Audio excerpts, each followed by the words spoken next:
Today's episode of What I Wish I Knew, we're gonna see Lineweaver plot. Let's get to it. The overview page in this video is gonna help you to understand the purpose, the key elements, how to plot it, and the different type of Burk plots. Number one, it's gonna help you to understand where does it came from and why it's necessary to understand it. The key element is gonna help you to see what are you looking for in the Michaelis Menten equation. How to plot it is going to help you to understand the linear aspect of it and the different type of Burk plots. It's going to help you to see a bigger picture of the whole plot to understand. The Lineweaver-Burk plot is important too because it helps you to find the enzyme substrate concentration and Bmax and shows how different inhibitors affect its activity, making it key for understanding enzyme function. If you didn't understand, don't worry, we'll get through it. The Michaelis-Menten curve basically shows how an enzyme reaction rate changes as you add more substrate. At first, the rate increases really fast because there's a plenty of enzyme sites. But as more substrate piles up, the enzyme starts to fill and the reaction slows down until it levels up at a maximum speed. That is called Bmax, the dotted line right there, where all the enzymes are working at full capacity. The shape of this curve comes from the Michaelis-Menten equation, which is B equals Bmax times substrate over Km plus substrate, where B is the reaction rate, S is the substrate concentration, Bmax is the maximum rate, and Km is the Michaelis constant. Km is super useful, and it's a substrate concentration where the rate is half of Bmax, and it basically tells you how strongly the enzyme is binding to the substrate at low Km.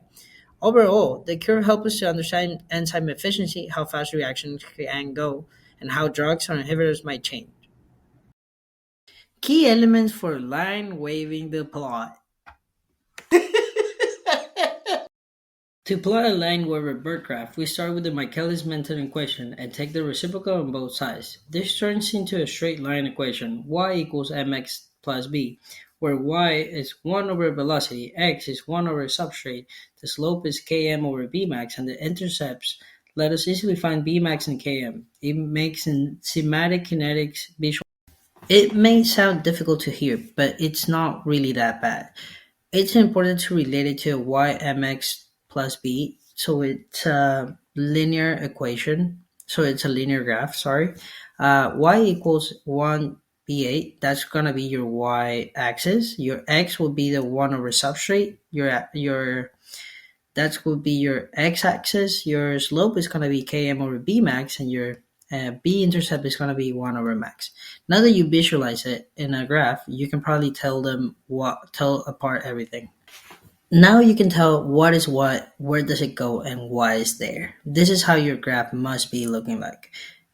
But if not, I can't really help you with that. I wish I could help you. Just try again.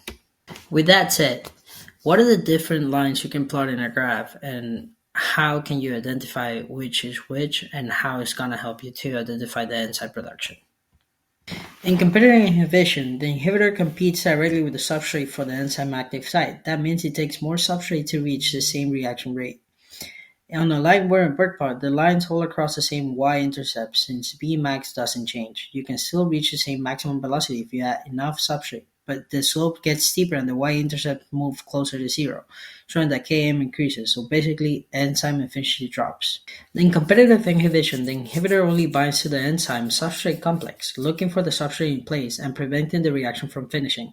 On the Lineweaver-Burk plot, all the lines are parallel.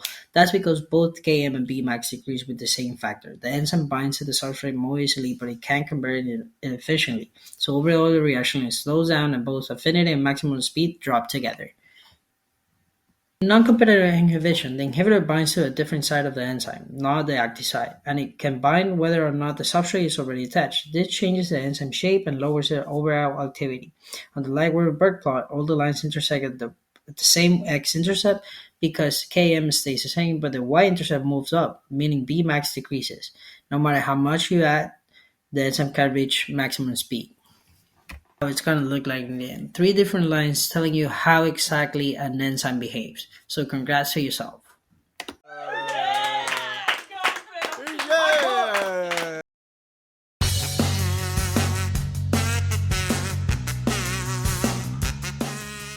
Created using Powtoon.